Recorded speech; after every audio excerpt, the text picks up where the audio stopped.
Hello दोस्तों, मेरे YouTube channel में आप सभी का स्वागत है। आज मैं जनरल नॉलेज 2023 से संबंधित प्रश्न उत्तर लेकर आई हूँ। ये सारे प्रश्न मैंने सेलेक्टेड लिए हैं जो भारत के किसी भी परीक्षा में पूछे जा सकते हैं और कई बार पूछे भी जा चुके हैं, इसलिए वीडियो को आप अंत तक जरूर देखिए। पहला प्रश्न है, 7 अजूबों में से कौन सा अजूबा आगरा में स्थित है? इसका उत्तर हो जाएगा ताजमहल। 7 अजूबों में से कौन सा आगरा में स्थित है? तो ताजमहल आगरा में स्थित है। अगला प्रश्न है, सह्याद्री को और किस नाम से जाना जाता है? इसका उत्तर हो जाएगा द वेस्टर्न घाट्स। सह्याद्री को और किस नाम से जाना जाता है? द वेस्टर्न घाट्स के नाम से जाना जाता है। अगला प्रश्न है, भारत की सबसे पुरानी पर्वत श्रृंखला कौन सी है? इसका उत्तर हो जाएगा दोस्तों अरावली पर्वत। भारत की सबसे पुरानी पर्वत श्रृंखला कौन सी है? तो इसका उत्तर हो जाएगा अरावली पर्वत। अगला प्रश्न है, ट्विन सिटीज कौन से दो शहरों को कहा जाता है? इसका उत्तर हो जाएगा हैदराबाद और सिकंदराबाद। ट्विन सिटीज किसे कहा जाता है? हैदराबाद और सिकंदराबाद को। अगला प्रश्न है, भारत के राष्ट्रपिता कौन है? इसका उत्तर हो जाएगा महात्मा गांधी। भारत के राष्ट्रपिता कौन है? महात्मा गांधी है। अगला प्रश्न है, हमारा राष्ट्रगान किसने लिखा था? इसका उत्तर हो जाएगा रविंद्रनाथ टैगोर ने। हमारा राष्ट्रगान किसने लिखा था? रविंद्रनाथ टैगोर जी ने। अगला प्रश्न है, father of the Indian institution किसे कहा जाता है? इसका उत्तर हो जाएगा डॉक्टर बी आर अम्बेडकर।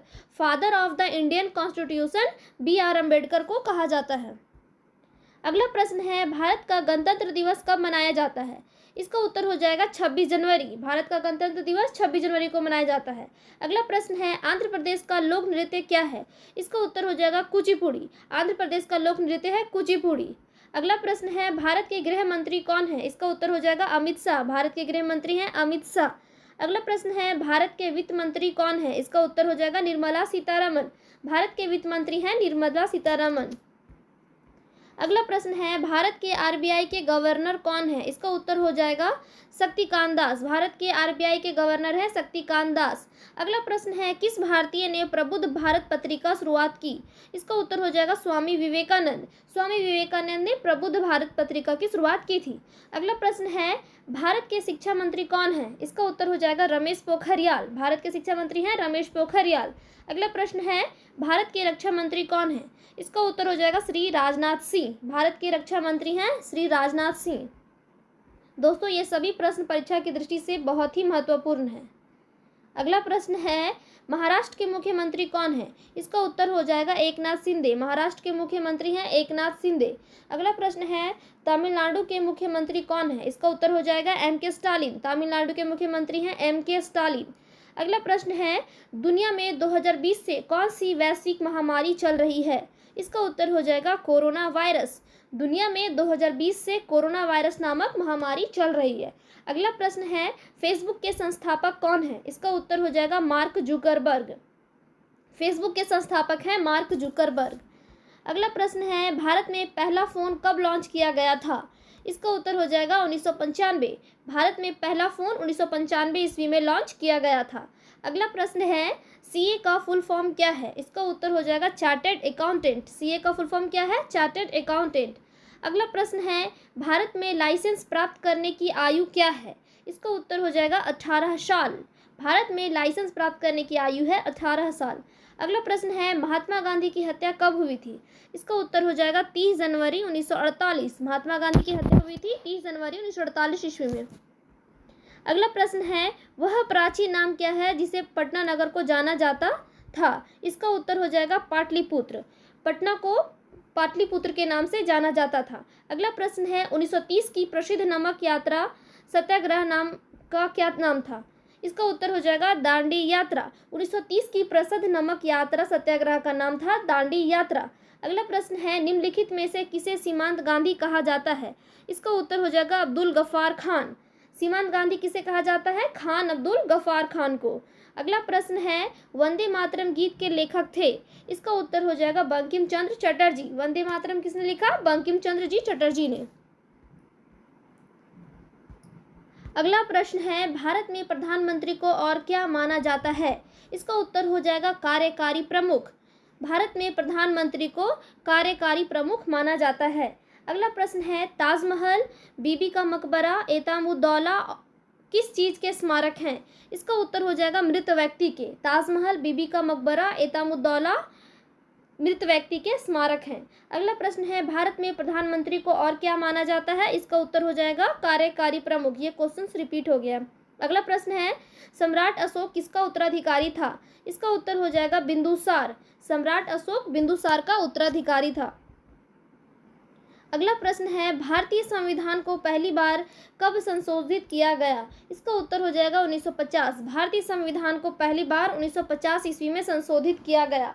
अगला प्रश्न है, रोलेट एक्ट को किस वर्ष लागू किया गया था? इसका उत्तर हो जाएगा 1919। रोलेट एक्ट 1919 ईस्वी में लागू किया गया था। अगला प्रश्न है, महाराणा प्रताप बुलबुल किसे कहते थे? इसका उत्तर हो जाएगा अपने घोड़े को। महाराणा प्रताप बुलबुल किसे कहते थे? अपने घोड़े को कहते थे। अगला प्रश्न है, सिंधु घाटी सभ्यता का बंदरगाह कहाँ पर था? इसका उत्तर हो जाएगा लोथल। सिंधु घाटी सभ्यता का बंदरगाह लोथल में था। अगला प्रश्न है, जैन धर्म में महावीर को क्या माना जाता है? इसका उत्तर हो जाएगा वास्तविक संस्थापक। जैन धर्म में महावीर को वास्तविक संस्थापक माना जाता है। अगला प्रश्न है, मगध के उत्थान के लिए निम्न में से कौन सा शासक उत्तरदायी है? इसका उत्तर हो जाएगा बिंबिसार। मगध के उत्थान के लिए बिंबिसार उत्तरदायी है। अगला प्रश्न है, भारत में प्रोफेशनल 2020 क्रिकेट लीग को क्या कहते हैं? इसका उत्तर हो जाएगा IPL। भारत में प्रोफेशनल 2020 लीग को IPL कहते हैं। अगर आपको ये सब प्रश्न अगर लगता है कि एग्जाम में आने वाला है तो प्लीज़ कमेंट में बताएं, तो आगे का वीडियो बनाने में मुझे आसानी होगी।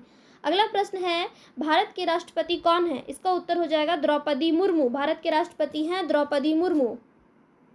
अगला प्रश्न है, सचिन तेंदुलकर को हाल ही में किस खिताब से नवाजा गया था? इसका उत्तर हो जाएगा पद्म विभूषण। सचिन तेंदुलकर को हाल ही में पद्म विभूषण से नवाजा गया था।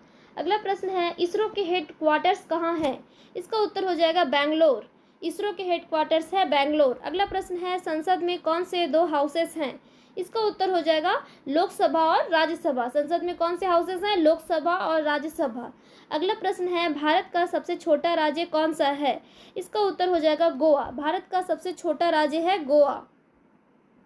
अगला प्रश्न है, रामायण के लेखक कौन थे? इसका उत्तर हो जाएगा वाल्मीकि। रामायण के लेखक कौन थे? वाल्मीकि। अगला प्रश्न है, भारत में ब्लू सिटी के नाम से किस शहर को जाना जाता है? इसका उत्तर हो जाएगा जोधपुर। भारत में ब्लू सिटी के नाम से किसे जाना जाता है? जोधपुर को जाना जाता है।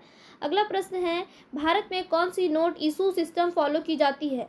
इसका उत्तर हो जाएगा मिनिमम रिजर्व सिस्टम। भारत में minimum reserve system note issue system follow की जाती है। अगला प्रश्न है, भारतीय संविधान में कितनी भाषाएं हैं? इसका उत्तर हो जाएगा 22। भारतीय संविधान में 22 भाषाएं हैं। अगला प्रश्न है, भारत के किस राज्य की आबादी सबसे ज़्यादा है? इसका उत्तर हो जाएगा अरुणाचल प्रदेश। भारत के अरुणाचल प्रदेश की आबादी सबसे ज़्यादा है। अगला प्रश्न है, मिल्खा सिंह को क्या कहा जाता है? इसका उत्तर हो जाएगा flying Sikh of India. Milkha Singh को फ्लाइंग सिख ऑफ इंडिया कहा जाता है। अगला प्रश्न है, भारत का सबसे बड़ा राज्य कौन सा है? इसका उत्तर हो जाएगा राजस्थान। भारत का सबसे बड़ा राज्य है राजस्थान। अगला प्रश्न है, भारत में कितने राज्य और कितने यूनियन टेरिटोरी है? इसका उत्तर हो जाएगा 28 राज्य और 8 यूनियन टेरिटोरी। भारत में कितने राज्य हैं? 28 राज्य हैं और 8 यूनियन टेरिटोरी हैं। अगला प्रश्न है, भारत के 14वें प्रधानमंत्री कौन हैं? इसका उत्तर हो जाएगा नरेंद्र मोदी। भारत के 14वें प्रधानमंत्री हैं नरेंद्र मोदी।